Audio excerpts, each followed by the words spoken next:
दोस्तों, 2 दिन पहले मैंने आपको एक तस्वीर दिखाई थी, एक वीडियो अपलोड किया था और वह वीडियो था बंगाल में माड़ भात पॉलिटिक्स।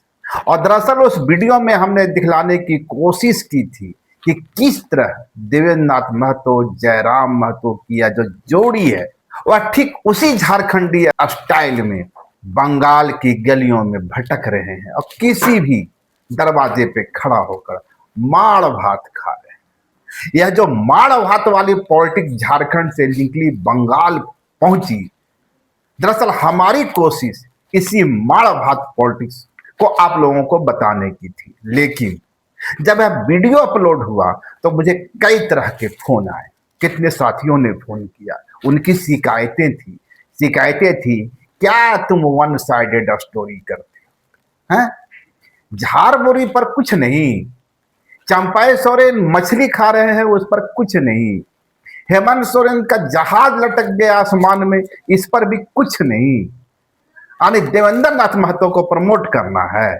तो भाई ऐसा है नहीं, पत्रकारिता की अपनी व्यवस्थाएं होती हैं और अपना समय होता है। तो आज सोचा कि जिस तरीके से जंगल महल में हेमंत सोरेन गर्जना कर रहे हैं और चंपाई सोरेन उसी इलाके में मछली खा रहे हैं, भरपूर भर भर थाली, तो मछली पॉलिटिक्स क्या है और हेमंत सोरेन का जो हवाई जहाज लटका आसमान में उसका परिणाम क्या होने वाला है, उससे क्या निकलने वाला है, और क्या वाकई आदिवासी समाज के अंदर एक गुस्सा है जिसका परिणाम अंतोगतवा 4 मई को दिखेगा। चलिए आज हम शुरुआत करते हैं इन्हीं मुद्दों के साथ। नमस्कार, जोहार, मैं हूं देवेंद्र कुमार। दोस्तों, अब तक आपके पास वह वीडियो पहुंची होगी प्रधानमंत्री की, प्रधानमंत्री झाल मुर्री खाते हैं। ऐसे झारखंड में भी एक मुर्री स्टेशन है और मुर्री स्टेशन पर मुर्री खूब बिकता है, लेकिन जब प्रधानमंत्री मुर्री खा रहे हो, झाल मुर्री खा रहे हो, बंगाल की धरती पर खा रहे हो, तो निश्चित रूप से उसके कुछ मायने तो हैं।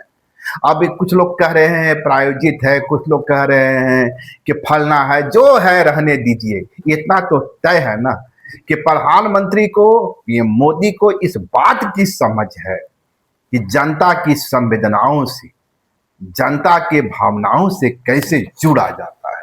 ठीक वही कोशिश जो देवेंद्र नाथ महतो माड़ा भात खाकर कर रहे थे, प्रधानमंत्री भी झाल मुर्री खाकर कर रहे हैं। 10 रुपया का झाल मुर्री खाने यदि को प्रधानमंत्री उतर जाए तो भाई इसको आप पॉलिटिक्स कहें या फिर जन संचार और जन संवाद का रास्ता, ये आपके रुख पर इख्तियार करता है। लेकिन एक बात दिमाग में कौन दिखी भाई, वह जो झाल मुर्री बेचने वाला था वह भी तो बिहारी ही निकला। वही बिहार जहां 20 वर्षों से या उससे अधिक समय से नीतीश कुमार का शासन रहा और नीतीश कुमार के शासन को भाजपा बिहार का गौरव काल बतलाती है। लेकिन उसी गौरव काल में एक लड़का निकलता है, उस लड़के के माध्यम से आप समझ सकते हैं बिहार में इतने भी रोजगार सृजित नहीं हुए, इतना भी रोजगार का अवसर प्रदान नहीं हुआ कि एक बिहार के लड़का को बंगाल में जाकर झाल मुर्री बेचना पड़ रहा है। और आप इसे बिहार का गोल्डन एज बता रहे हैं, लेकिन वो लड़का भी तो पूरा बिहारी निकला। प्रधानमंत्री से ही पूछ दिया प्याज खाते हैं क्या, अब प्रधानमंत्री क्या जवाब दे। उनके जो फाइनेंस मिनिस्टर हैं वो पहले ही ऐलान कर चुके हैं कि मैं प्याज लहसुन तो खाता नहीं, यानी प्याज लहसुन से दूरी है। लेकिन भैया ये तो बंगाल है और ये झाल मुर्री में प्याज नहीं हो तो फिर स्वाद बेकार है। तो बिहारी अपना दिमाग लगा दिया और प्रधानमंत्री से भी पूछ दिया प्याज खाते हैं क्या। प्रधानमंत्री भी चतुर निकले, उन्होंने कहा कि मैं प्याज ही खाता हूं, दिमाग नहीं खाता हूं। यानी साफ कर दिया कि भाई तुम दिमाग खाने की कोशिश कर रहे हो। लेकिन एक तस्वीर जो दूसरी आई वह थी चाचा चंपई की। चाचा चंपई एक थाली में मछली और एक थाली में भात, एकदम ठेठ देहाती और ठेठ झारखंडी अंदाज में मछली खा रहे हैं। सुनने में आया है कि 7 लाख से ज्यादा उनका व्यू गया है, अब तो 8 लाख हो चुका होगा।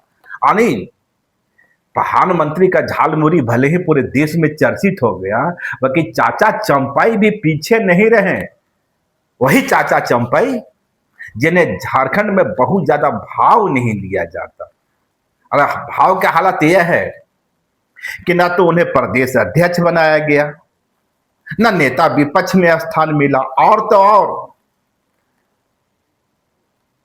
कहीं भी महत्वपूर्ण पद नहीं दिया गया। चर्चा यह भी चलने लगी थी कि चाचा चंपई तो अब भतीजा की ओर निहार रहे हैं। लेकिन जिस तरीके से बंगाल में प्रधानमंत्री मोदी चंपई सोरेन के साथ गुफ्तगू करते नजर आए, गुफ्तगू यानी बातचीत करते नजर आए, उससे लगा कि भाई चाचा चंपई की जड़ें भले ही झारखंड में कमजोर हो, भले ही वो कोल्हान जहां वो अपने प्रत्याशियों का ऐलान किए भाजपा के घोषित प्रत्याशी के विपरीत जाकर नगर निकाय चुनाव में, और सारे प्रत्याशी दूसरे या तीसरे स्थान पर पहुंच गए। और शायद यही कारण है कि झारखंड भाजपा उन्हें बहुत ज्यादा तवज्जो नहीं देती। लेकिन इतना तो साफ है कि प्रधानमंत्री के दिल में चंपई सोरेन का स्थान भी बना हुआ है। यानी दिल्ली की पॉलिटिक्स में चंपई सोरेन अभी भी प्रासंगिक हैं। नहीं तो प्रधानमंत्री मोदी इस तरह क्यों उनके पीछे दौड़ते, आगे बढ़ चुके थे, पीछे लौटे, गले लगाया, इसके कुछ मायने हैं। लेकिन इसका एक निहितार्थ और है, एक सवाल और है। वो जो इलाका पूरा है वो जंगल महल का है। यानी पुरुलिया से लेकर मेदिनीपुर तक का जो पूरा इलाका है, ये ट्राइबल डोमिनेटेड इलाका है, कुर्मी डोमिनेटेड इलाका है। इस पूरे इलाके में कुर्मी और आदिवासी एक साथ रहते रहे हैं, ठीक उसी तरीके से जिस तरीके से झारखंड में रहते रहे हैं। यानी दोनों का लोकाचार, दोनों की संस्कृति, दोनों की बोली, दोनों की भाषा आपस में बहुत कुछ मिलती है। और उसी जंगल महल में हेमंत सोरेन गर्जना कर रहे थे। और खबर तो आप तक पहुंची गई होगी, जब प्रधानमंत्री मोदी मुर्री खा रहे थे, झाल मुर्री। विपक्ष का कहना है, जेएमएम का कहना है, दावा है कि भाई प्रधानमंत्री का झाल मुर्री खाना तो ठीक है, लेकिन उसी झाल मुर्री के लिए उन्हें आसमान में लटका दिया गया। यानी झाल मुर्री महंगा पड़ गया हेमंत सोरेन को। मैं जो कहना चाह रहा था कि हेमंत सोरेन उसी जंगल महल में ट्राइबल लोगों के बीच, ट्राइबल कम्युनिटी के बीच जो उन्हें अपना समझता है। आज भी पूरे देश का ट्राइबल इस बात के तो यकीन करता है कि भाई यदि पूरे देश में आदिवासी समाज पर कहीं संकट आएगा तो हेमंत सोरेन उसके साथ खड़े नजर आए, जेएमएम उसके साथ खड़ी नजर आएगी। और वैसे में जो पूरा इलाका है बृहत्तर झारखंड का जो नक्शा बना था उस नक्शे में शामिल है। तो उस इलाके के जो आदिवासी हैं उनकी भावनाएं झारखंड के साथ जुड़ी हुई है।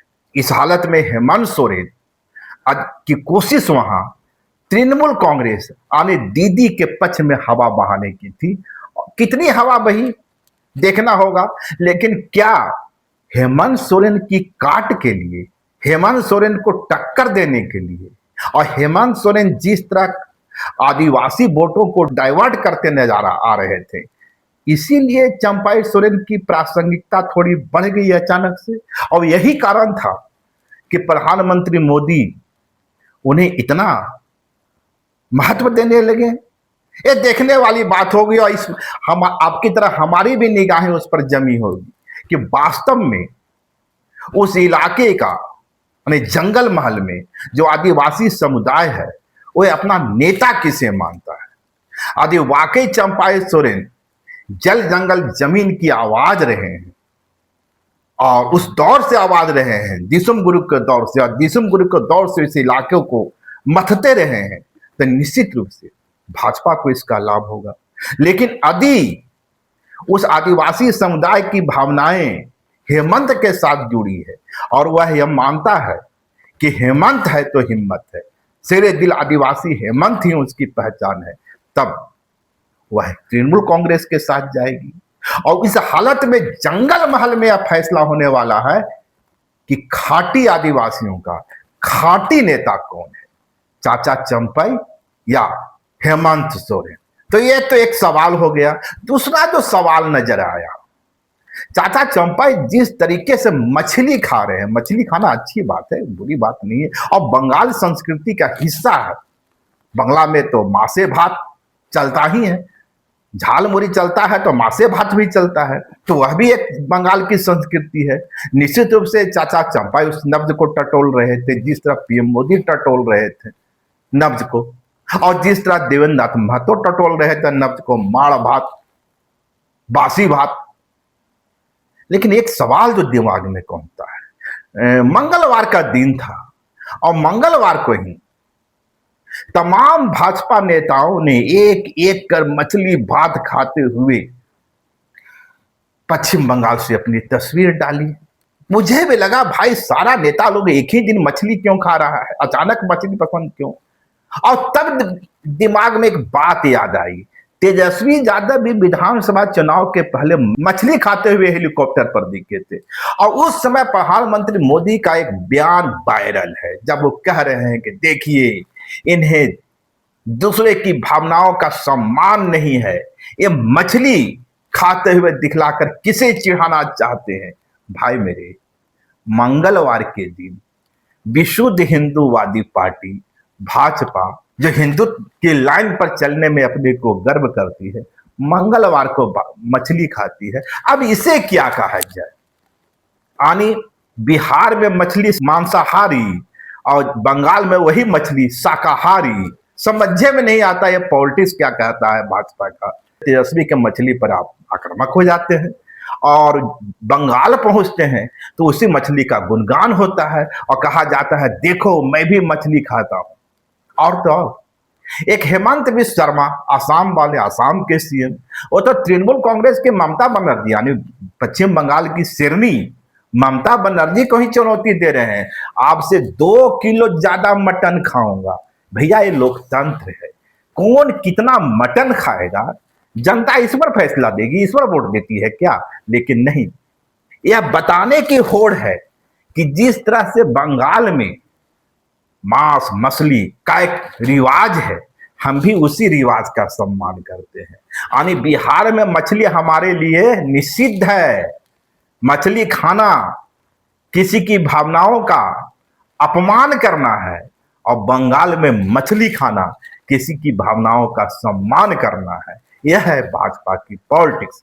लेकिन बड़ा सवाल फिर से मैं आता हूं उसी पर, जिस तरीके से चुनाव प्रचार के आखिरी दिन अपने सीएम हेमंत के यानी शेरे दिल आदिवासी के जहाज को हवा में लटकाया और दावा किया जाता है कि प्रधानमंत्री मुर्गी खा रहे थे, तो क्या वास्तव में आदिवासी समुदाय के बीच कोई मैसेज चला गया? और क्या वास्तव में आदिवासी समुदाय के बीच एक गुस्सा है इस बात को लेकर कि हेमंत सोरेन के जहाज को, कल्पना सोरेन के जहाज को रोक करके प्रचार से रोका जा रहा है? और वैसे भी ममता बनर्जी कहती रही हैं कि पूरा ईडी इसी समय रेस हो गया है, यानी जितनी जनता नहीं उससे ज्यादा पुलिस फोर्स बुला लिया गया है। कल्पना सोरेन कह रही थी कि हर दरवाजे पर पुलिस खड़ी है। इस हालत में यदि आदिवासी समुदाय के अंदर गुस्सा उभरता है और वह हेमंत की राह चलने को तैयार हो जाता है, तब तो यह जो कहा जा रहा है कि इस बार भाजपा पहले से बेहतर है, शायद बाजी पलट जाए।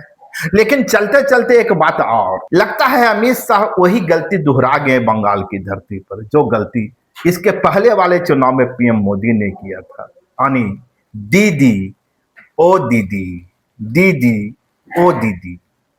अमित शाह को याद होना चाहिए, यही दीदी और ओ दीदी के चक्कर में पिछला बार जीती हुई बाजी उनके हाथ से निकल गई थी। और इस बार जब पूरा चुनाव बीत गया, अमित शाह को फिर दीदी ओ दीदी पर आने की जरूरत क्या थी? तो कहीं ना कहीं एकदम चुनाव के अंतिम दौर में अमित शाह एक ब्लंडर करते हुए दिख रहे हैं। हालांकि देखना होगा यह अमित शाह का ब्लंडर है या मास्टर स्ट्रोक, क्योंकि भाई भाजपा में तो जो कुछ होता है मास्टर स्ट्रोक ही होता है, और हारना भी मास्टर स्ट्रोक होता है, जितना भी मास्टर स्ट्रोक होता है।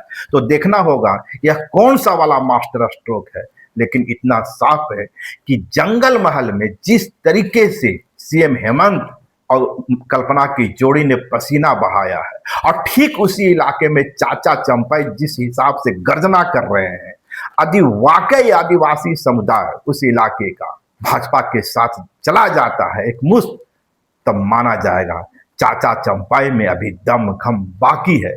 लेकिन यदि वही भीड़ भतीजा हेमंत के साथ चला गया तो यही निष्कर्ष निकलेगा, जिस तरीके से झारखंड में चाचा चंपाई के लिए कुछ बचा नहीं है, बंगाल की धरती पर भी उनके हिस्से कुछ नहीं आना है।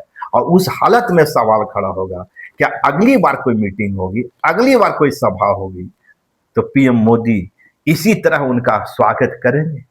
और एक बात और याद आई, ये वही चाचा चंपाई है जिनको पार्टी में शामिल करवाने के लिए खराब मौसम के बीच भी पीएम मोदी जमशेदपुर पहुंच गए थे रांची से बाय रोड। पीएम मोदी को शुरू से ही चंपाई सोरेन में एक संभावना तो नजर आती है, लेकिन जो जमीनी हकीकत है, चुनाव परिणाम दर परिणाम है, वह इस बात को नकारता है और साबित करता है झारखंड में यदि किसी की जादू चल रही है भी तो सिर्फ हेमंत की और हेमंत की। शुक्रिया, नमस्कार, जोहार। लाइव लगातार के वीडियो को लाइक करें, सब्सक्राइब करें और बेल आइकन को दबाना न भूलें।